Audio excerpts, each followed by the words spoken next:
애굽에서 나온 이스라엘 백성은 40년 만에 요단 강가 모압 평지까지 왔습니다. 이제 요단강만 건너기만 하면 그들은 하나님께서 약속하신 가나안 땅에 들어가게 됩니다.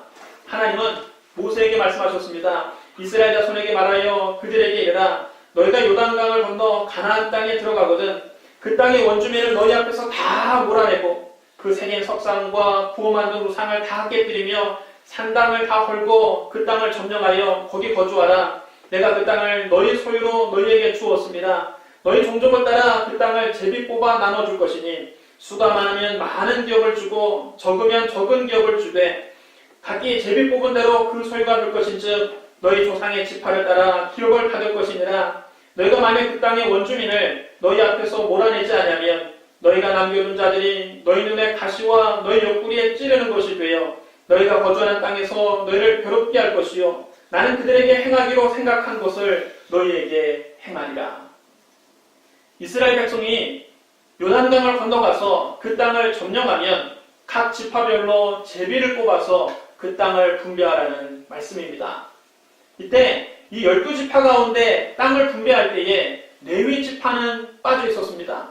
하나님께서 레위 지파에게는 땅을 기업으로 주시지 않았습니다. 그 이유는 하나님께서 친히 그들의 기업이 되시기 때문입니다. 하나님은 말씀하셨습니다. 내가 이스라엘의 11조를 레위 자손에게 기업으로 다 주어서 그들이 하는 일, 곧 회막에서 하는 일을 감당하니 이후로는 이스라엘 자손이 회막에 가까이 하지 말 것이라 죗값으로 죽을까 하노라.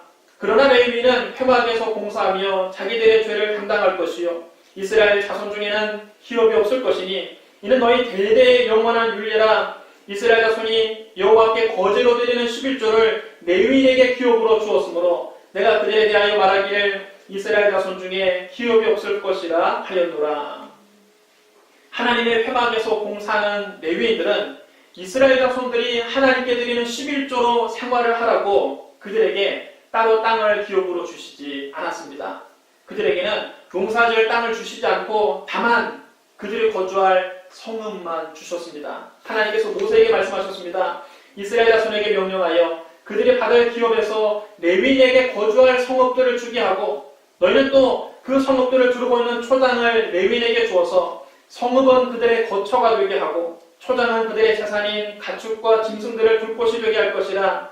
너희가 레위인에게 줄 성읍들의 들은 성벽으로부터 밖으로 사방 1000규빗이라. 성을 중앙에 두고 성밖 동쪽으로 2000규빗, 남쪽으로 2000규빗, 서쪽으로 2000규빗, 북쪽으로 2000규빗을 측량할지니 이는 그들의 성읍에 드리며 너희가 레위인에게 줄 성읍은 살인자들이 피하게 할 도피성으로 6성읍이요 그 외에 42성읍이라. 너희가 레위인에게 모두 48성읍을 주고 그 초당도 함께 주되 너희가 이스라엘 자손 중에서 레위인에게 너희가 성읍을 줄 때에 많이 받은 자에게서 많이 떼어서 주고 적게 받은 자에게서는 적게 떼어줄 것이라. 각기 받은 기업에 따라 그 성읍들을 레위인에게 줄지니라. 레위인들은 그들과 그들의 가축이 거주할 48개의 성읍과 그 주변 목초지만 받았습니다. 그런데 여기서 우리가 주목해야 될 성읍은 그 48개의 성읍 가운데 6개의 도피성입니다. 하나님은 말씀하셨습니다. 너희가 요단강을 건너 가나안 땅에 들어가거든 너희를 위하여 성읍을 도피성으로 정하여 부지 중에 살인한 자가 그리로 피하게 하라. 이는 너희가 복수할 자에게서 도피하는 성을 삼아 살인자가 회중 앞에서 판결을 받기까지 죽지 않게 하기 위함이라. 너희가 줄 성읍 중에 6을 도피성에 되게 하되 새 성읍은 요단 이쪽에 두고 새 성읍은 가나안 땅에 두어서 도피성이 되게 하라. 이 6성읍은 이스라엘 자손과 타국인과 이스라엘 중에 거류하는 자의 도피성이 되리니 부지 중에 살인한 모든 자가 그리로 도피할 수 있으리라. 도피성은 악의 없이 실수로 사람을 죽인 사람이 도피해서 피해 보복을 피할 수 있는 성읍이었습니다. 본래 고의로 사람을 죽인 살인자는 반드시 죽이는 것이 하나님의 정의입니다. 악의를 가지고 계획적으로 사람을 죽인 자가 당당하게 거리를 활보한다면 이는 정의가 무너진 사회입니다.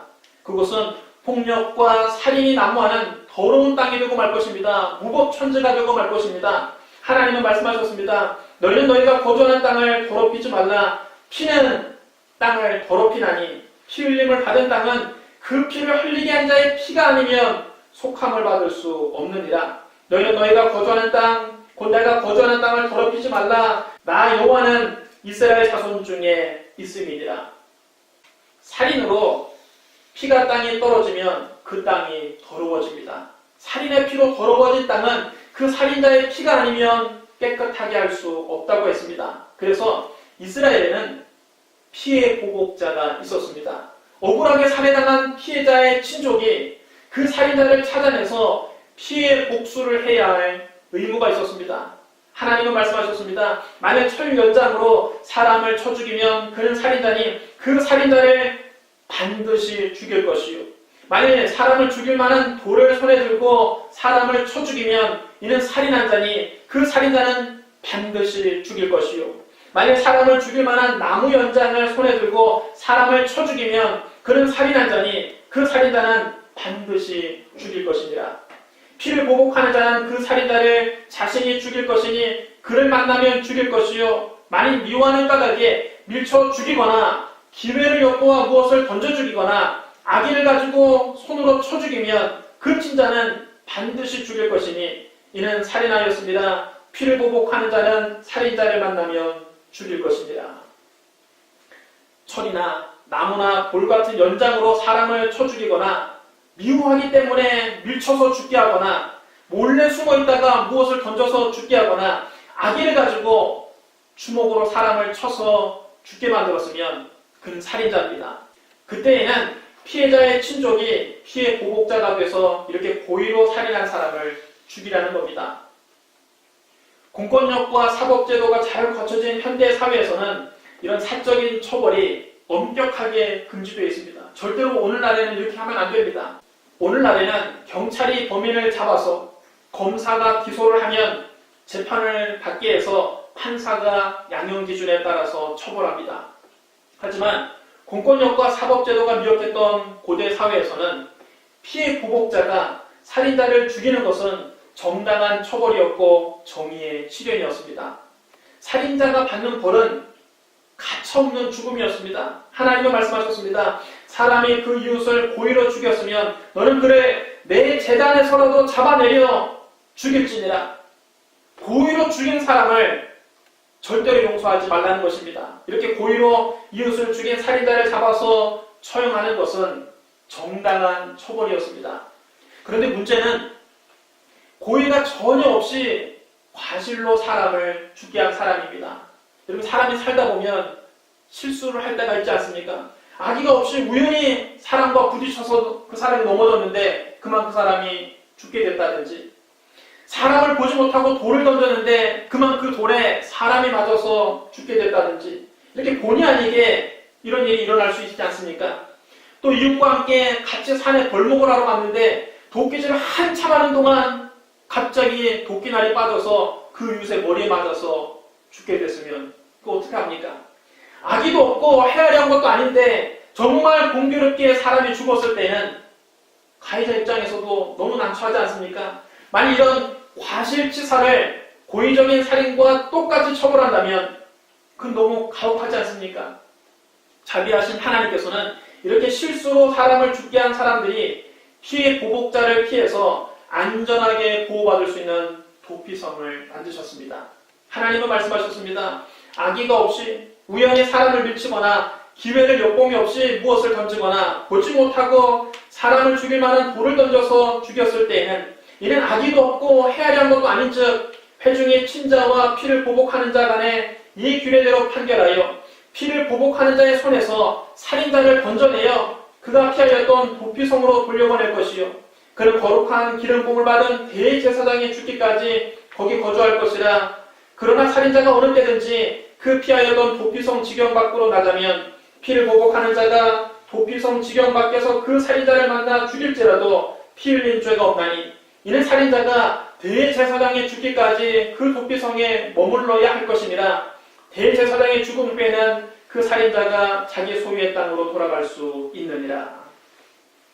도피성을 우리가 곰곰이 묵상해 보면 여기서 우리는 복음의 진수를 발견할 수 있습니다. 우린 모두 다 죄로 말미암아 죽어 마땅한 죄인들입니다. 성경 우리에게 분명하게 말씀합니다. 기록된 바 의인은 없나니 하나도 없으며 깨닫는 자도 없고 하나님을 찾는 자도 없고 다 주와 함께 무익하게 되고 선을 행하는 자는 없나니 하나도 없도다. 하나님 눈에 의인은 한 사람도 없다는 것입니다. 이 세상에 죄가 없는 사람이 누가 있습니까? 성경은 단언합니다. 모든 사람이 죄를 범하였음에 하나님의 영광에 이르지 못하더니. 모든 사람은 다 죄를 범했고 하나님 기준을 만족시키는 의인은 단 한 사람도 없다는 것입니다. 이렇게 말하면 어떤 사람은 이렇게 반문합니다. 아이고 저는 사람을 죽인 적도 없고 간음을 한 적도 없는데요. 내가 왜 죄인입니까? 여러분 현행법에는 죄인이 아니지만 하나님 눈으로 볼 때는 모두 다 죄인입니다. 하나님은 우리의 생각과 마음까지도 감찰하십니다. 우리가 마음속으로 누구를 미워하기만 해도 이미 하나님 눈에는 죄를 범했다는 것입니다. 예수님은 말씀하셨습니다. 옛사람에게 말한 바 살인하지 말라. 누구든지 살인하면 심판을 받게 되리라 하였다는 것을 너희가 들었으나 나는 너희에게 이르노니 형제에게 노하는 자마다 심판을 받게 되고 형제에 대하여 라가라는 자는 공에 잡히게 되고 미련한 놈이라는 자는 지옥불에 들어가게 되리라. 이것이 여러분 하나님의 기준입니다. 사람을 때려 죽여야만 죄가 되는 것이 아닙니다. 가족에게 화를 내기만 해도 이미 하나님 눈에는 죄를 범했다는 것입니다. 심판을 받게 된다는 것입니다. 이웃에게 미련한 놈이라고 욕하기만 해도 지옥불에 던져진다는 것입니다. 여러분 가족에게 한 번도 화를 안 낸 사람이 있습니까? 살면서 여러분 부부싸움 한 번도 안 한 사람이 있습니까? 남편에게 한 번도 화를 안 낸 아내가 있습니까? 아내에게 한 번도 화를 안 낸 남편이 있습니까? 자녀들에게 한 번도 화를 안 낸 부모가 있습니까? 없지요. 하나님 눈에는 다 죄라는 것입니다. 운전하면서 나는 욕을 한 번도 한 적이 없는데요. 그런 사람 있습니까? 여러분 없죠. 나도 모르게 욕을 하면 그건 이미 죄를 범했다는 것입니다. 하나님 눈에는 이미 미움 자체가 마음속으로 살인죄를 저질렀다는 것입니다. 또 예수님 말씀하셨습니다. 또 간음하지 말라 하였다는 것을 너희가 들었으나 나는 너희에게 이르노니 음욕을 품고 여자를 보는 자마다 마음에 이미 간음하였느니라. 이것이 하나님의 기준입니다. 우리가 육체적으로 간음죄를 저지르지 않았다 할지라도 마음속으로 음욕을 품기만 해도 마음과 생각을 감찰하시는 하나님의 눈에는 이미 그 사람은 간음죄를 저질렀다는 것입니다. 그러니 여러분 이 하나님의 기준을 만족시킬 수 있는 의인이 이 세상에 여러분 누가 있겠습니까? 하나님 앞에 설 때에 하나님 우리의 마음과 생각까지도 다 비디오로 보여주시는데 거기서 나는 깨끗합니다 말할 수 있는 사람이 여러분 누가 있겠습니까? 아무도 없다는 것입니다. 하나님의 영광에 이를 자가 아무도 없습니다. 하나님 앞에 당당히 설 수 있는 사람은 이 세상에 한 사람도 없습니다. 인간은 한 사람도 예외 없이 하나님 앞에서 다 죄인입니다. 그런데 죄의 싹은 사망입니다. 죄에 대한 형벌은 가차없는 죽음입니다. 죄값은 오직 죽음으로만 갚을 수 있습니다. 죄를 지면 반드시 죽어야만 합니다. 그런데 하나님께서 우리를 불쌍히 여기시고 우리를 사랑하셔서 우리에게 도피성을 주셨습니다. 예수님은 말씀하셨습니다. 하나님이 세상을 이처럼 사랑하사 독생자를 주셨으니 이는 그를 믿는 자마다 멸망하지 않고 영생을 얻게 하려 하십니다. 여러분 따라해 주시기 바랍니다. 하나님이 세상을 이처럼 사랑하사 독생자를 주셨으니 이는 그를 믿는 자마다 멸망하지 않고 영생을 얻게 하려 하심이라. 예수 그리스도는 죄인들의 도피성입니다. 구약시대 도피성은 신약시대 예수 그리스도의 모형입니다. 하나님은 레위인이 거주할 48개의 성읍 가운데 6개의 성읍을 도피성으로 지정하셨습니다. 요단강 서쪽의 3성읍, 요단강 동쪽의 3성읍을 도피성으로 선정하셨습니다. 요단강 서쪽의 3성읍은 북쪽의 게데스, 중앙의 세겜, 남쪽의 헤브론입니다. 요단강 동쪽의 3성읍은 북쪽의 골란, 중앙의 길란, 나못, 남쪽의 베셀입니다. 이렇게 6개의 성읍을 골고루 흩어놓으신 것은 실수로 사람을 죽인 사람이 어느 곳에 있든지 빨리 도피성으로 피할 수 있게 하기 위해서입니다. 피해자의 친족이 복수심에 불타서 그를 뒤쫓아갈 것이 분명한데 도피성으로 가는 길이 너무 멀면 가는 길에 잡혀서 그만 죽임을 당할 수 있기 때문입니다.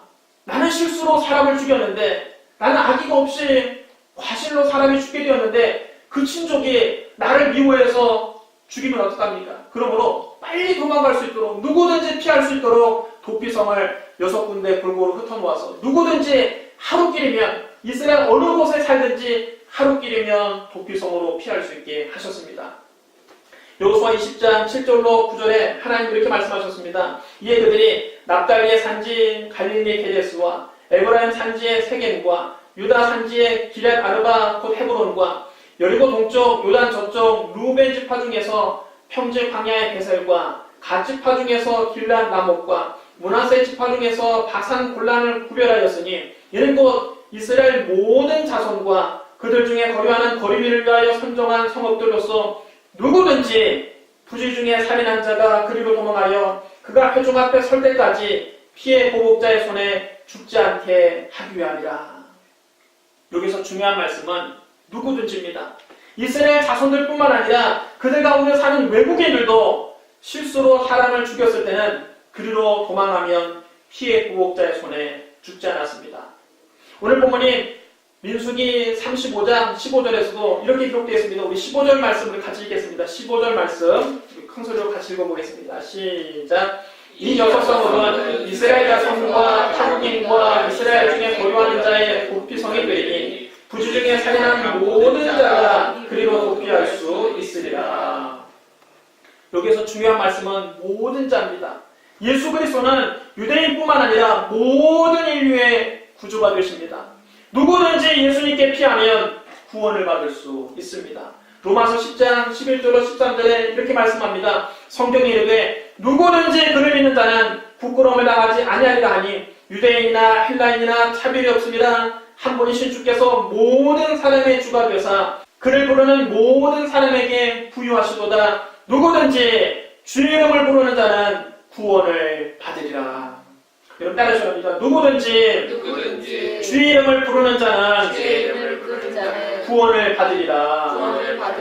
누구든지 예수님의 이름을 부르고 예수님을 의지하는 사람은 구원을 받을 수 있습니다. 유대인이나 헬라인이나 차별이 없습니다. 남자나 여자나 차별이 없습니다. 노인이나 어린이나 차별이 없습니다. 부자나 가난한 사람이나 차별이 없습니다. 누구든지 그를 믿는 자는 부끄러움을 당하지 않습니다. 한 분이신 예수 그리스도께서 모든 사람의 주가 되십니다. 부지 중에 사람을 죽이고 도피성으로 도망한 사람은 대제사장이 죽을 때까지 그 도피성에서 거주해야 합니다. 만약 그 살인자가 도피성 밖으로 나갔을 경우에는 피해 보복자가 그를 도피성 밖에 만나서 죽여도 그것은 살인죄로 보지 않았습니다. 죄인은 도피성 안에 있을 때만 안전하게 보호를 받을 수 있었습니다. 도피성 밖으로 나가면 보호를 받을 수가 없습니다. 그리고 우리도 그리스도 안에 있을 때만 안전하게 보호를 받을 수 있는 겁니다. 그리스도 밖에는 구원이 없습니다. 성경 말씀합니다. 다른 이로서는 구원을 받을 수 없나니 천하 사람 중에 구원을 받을 만한 다른 이름을 우리에게 주신 일이 없습니다. 예수 그리스도 외에 다른 이로서는 구원을 받을 수 없습니다. 하나님께서 예수님 외에 구원받을 만한 다른 이름을 우리에게 주신 적이 없습니다. 하늘 아래 우리가 의지해서 구원을 받을 수 있는 이름은 오직 예수뿐입니다. 죄를 짓고 도피성으로 도망한 사람은 대제사장이 죽을 때까지 그 도피성에 머물러 있다가 대제사장이 죽은 후에야 자기 고향으로 돌아갈 수 있었습니다. 왜 대제사장이 죽기 전에는 도피성 밖으로 나갈 수가 없고 제사장이 죽은 후에는 자유를 얻어서 고향으로 돌아갈 수 있을까요? 거룩한 기름 부음 받은 대제사장의 죽음을 대속의 죽음으로 보는 것입니다. 죄의 삭제 여러분 아까 뭐라고 했습니까? 사망입니다. 죄값은 반드시 죽음으로만 치를 수 있습니다. 죽음 외에 다른 것으로는 죄값을 치를 수 없습니다. 그런데 부지 중에 살인한 자 대신에 거룩한 기름 부음 받은 대제사장의 죽음으로써 그 죄값을 대신 치렀다고 보는 것입니다. 이제 죄값은 다 치렀기 때문에, 대제사장의 죽음으로 죄값이 치러졌기 때문에 살인한 자는 죄에서 자유롭고 자기 고향으로 돌아갈 수 있는 겁니다. 예수님은 우리의 대제사장입니다. 히브리서 4장 14절 이렇게 말씀합니다. 그러므로 우리에게 큰 대제사장이 계시니 승천하시니 곧 하나님의 아들 예수라 우리가 믿는 도리를 굳게 잡을지어다. 히브리서 9장 11절 12절에서도 이렇게 말씀합니다. 그리스도께서는 장래 좋은 일의 대제사장으로서 손으로 짓지 아니한 것 곧 이 창조에 속하지 아니한 더 크고 온전한 장막으로 말미암아 염소와 송아지의 피로 하지 아니하고 오직 자기 피로 영원한 속죄를 이루사 단번에 성소에 들어가셨느니라. 예수 그리스도는 우리의 대제사장으로서 우리 대신 십자가에서 당신의 몸을 찢고 피를 흘려서 단번에 영원한 속죄의 제사를 드리셨습니다. 예수님께서 우리 대신 십자가에서 피 흘려 죽으심으로 우리의 죄값을 대신 치르신 것입니다. 내가 죽어야 될 십자가에서, 내가 죽어야 될 그 자리에서, 내가 심판받아야 될 그 자리에서 아무 죄 없는 우리의 대제사장 예수님이 몸짓고 피 흘려 죽으심으로 우리의 죄값을 대신 치러주신 것입니다. 베드로전서 3장 18절은 분명히 선포합니다. 그리스도께서도 단번에 죄를 위하여 죽으사 의인으로서 불의한 자를 대신하셨으니 이는 우리를 하나님 앞으로 인도하려 하십니다. 아무 죄 없는 의인이신 예수님께서 불의한 우리를 대신해서 십자가에서 대신 죽으셨다는 것입니다. 그러므로 예수 그리스도의 보혈로 우리는 죄에서 자유를 얻게 되었습니다. 우리가 그리스도 안에 있으면 결코 정죄함이 없습니다. 로마서 8장 1절로 2절은 이렇게 선언합니다. 그러므로 이제 그리스도 예수 안에 있는 자에게는 결코 정죄함이 없나니 이는 그리스도 예수 안에 있는 생명의 성령의 법이 죄와 사망의 법에서 너를 해방하였습니다. 여러분 따르셔야 합니다. 그리스도 예수 안에 있는 자에게는 결코 정죄함이 없나니 그리스도 예수 안에 있는 생명의 성령의 법이 죄와 사망의 법에서 너를 해방하였습니다. 할렐루야.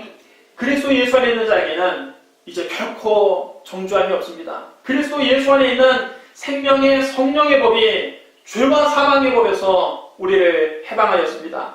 그리스도 예수 안에서 우리는 죄와 사망에서 완전히 해방되었습니다. 사랑하는 성도 여러분, 예수 그리스도는 우리 죄인들의 도피성이십니다. 하나님 우리를 이처럼 사랑하사 그 외아들을 우리의 도피성으로 주신 것입니다. 그리스도께서 단번에 십자가에서 죄를 위하여 죽으사 의인으로서 불의한 자를 대신하셨습니다. 그러므로 누구든지 주의 이름을 부르는 자는 구원을 받습니다. 이제 그리스도 예수 안에 있는 자에게는 결코 정죄함이 없습니다. 예수 그리스도의 보혈로 우리는 죄에서 자유를 얻게 되었습니다. 십자가에서 죽으시고 부활하신 예수 그리스도 외에 다른 이로서는 구원을 받을 수 없습니다. 하나님께서 예수 그리스도 외에 구원받을 만한 다른 이름을 우리에게 주시지 않았습니다. 그러므로 오직 예수님을 바라보고 오직 예수님을 믿고 오직 예수님을 의지하고 예수 그리스도의 십자가 밑으로 피하시기를 주님의 이름으로 축원합니다. 우리 기도하겠습니다. 사랑과 은혜가 풍성하신 하나님 아버지, 하나님이 우리를 이처럼 사랑하사 그 아들 예수 그리스도를 우리의 도피성으로 보내주시니 감사합니다. 예수님이 십자가에서 우리 대신 그 귀한 몸을 깨뜨리시고 우리 대신 그 보배로운 피를 흘려서 우리의 모든 죄값을 대신 치러주시니 감사합니다. 십자가에서 죽으시고 부활하신 예수님을 우리의 구주로 믿습니다. 우리의 도피성으로 의지합니다. 예수님께 피하기를 원합니다. 오늘 사랑하는 성도들 주님 맞아주시고 주의 품에 품어주시고 주님 보호하여 주시옵소서. 예수님 이름으로 감사함의 기도드리옵나이다. 아멘.